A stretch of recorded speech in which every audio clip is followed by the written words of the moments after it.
JP Bharat live, Bharat की बात JP के साथ।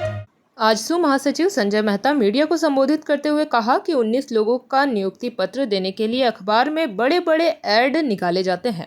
सरकार को आंकड़ों पर ध्यान देना चाहिए। सरकार ने कहा था संविदा और अनुबंध शब्द को समाप्त करते हुए नौकरी देंगे और 5 लाख रोजगार देंगे, लेकिन 2022-23 में लाखों पदों को हटा दिया गया। सरकार ने जेएसएससी के माध्यम से सहायक आचार्य की नियुक्ति निकाली, लेकिन इसमें भी गड़बड़ी हुई है। जेएसएससी सीजीएल में भी सरकार जांच में देरी कर रही है। उत्पाद सिपाही में भी सरकार के लचर व्यवस्था के कारण 17 अभ्यर्थियों ने दम तोड़ दिए। आंगनवाड़ी सेविका सहायिका की भी बात सुनी जानी चाहिए। सहायक पुलिस कर्मियों की मांग पर भी सरकार विचार करे। यह सरकार अपने कर्तव्य से भटक गई है। हर काम हाईकोर्ट की फटकार के बाद ही होती है। सरकार झारखंड के नौजवानों को ठगने का काम ना करे। सरकार ने निजी क्षेत्र में कहा था 75% आरक्षण देंगे, लेकिन इसमें भी सरकार की स्टैंड स्पष्ट नहीं है। आजसू पार्टी के मुख्यालय में मीडिया के सभी साथियों का बहुत आभार है, बहुत शुक्रिया कि आप लोगों ने आमंत्रण स्वीकार किया और प्रेस कॉन्फ्रेंस में यहाँ पर उपस्थित हुए हैं।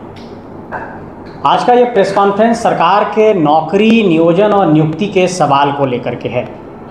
कल की तारीख में नगरपालिका सेवा संवर्ग के 19 अभ्यर्थियों को सरकार ने नियुक्ति पत्र दिया और नियुक्ति पत्र देने के बाद सरकार ने अपनी पीठ को इस तरीके से थपथपाया है जैसे लग रहा है कि सरकार कोई नौकरी की बहार लेकर के आई है और नौकरियों की बौछार लेकर के आई है। 19 लोगों को नियुक्ति पत्र देने के लिए सरकार अखबारों में बड़े बड़े विज्ञापन देती है, बड़े पोस्टर लगाती है, बड़े बैनर लगाती है, बड़े इवेंट का आयोजन करती है और 19 लोगों को नियुक्ति पत्र देने के लिए 19 करोड़ रुपए खर्च करती है।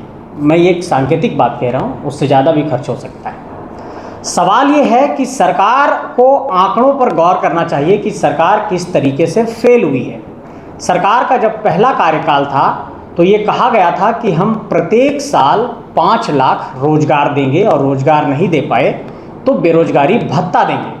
सरकार ने ये वादा किया था कि हम संविदा और अनुबंध शब्द को समाप्त करते हुए सबको सरकारी नौकरी देंगे। सरकार इसमें भी फेल हो गई। सरकार का जब दूसरा कार्यकाल आया तो सरकार ने कहा था कि हम 5 लाख रोजगार देंगे और पूरे 5 साल के कार्यकाल में लगभग 10 लाख रोजगार देंगे और 1 साल में उन्होंने कहा था कि हम कम से कम 1 लाख रोजगार देंगे। फिलहाल सरकार के कार्यकाल का 1 साल नहीं हुआ है, लेकिन अगर सरकार के आंकड़ों पर आप गौर करेंगे तो बहुत आंकड़े चौंकाने वाले हैं।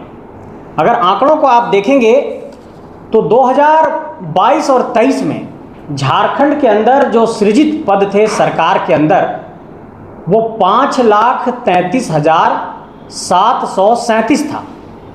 लगभग 5,34,000 पद सरकार के अंदर थे, लेकिन 2024-25 में पूरे अगर आंकड़ों पर गौर करें तो 2,07,688 पदों को घटा दिया गया।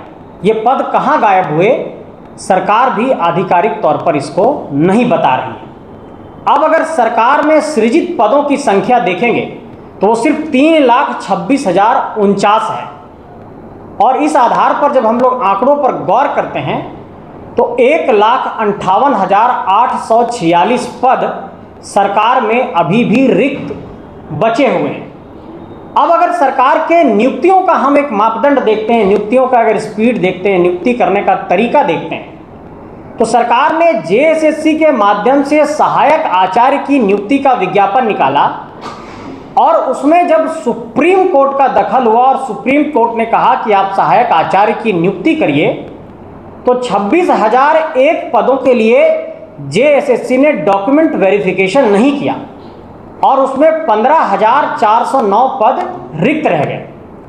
जेएसएससी के अभ्यर्थियों का, सहायक आचार्य के अभ्यर्थियों का ये मांग है कि जो नॉर्मलाइजेशन पद्धति को अपनाया गया है और जो मेगा सूची की बात है उसको जारी की जाए और कई अभ्यर्थियों को ये कहा गया है कि कम से कम 60% उनका नंबर होना चाहिए जेटेट में।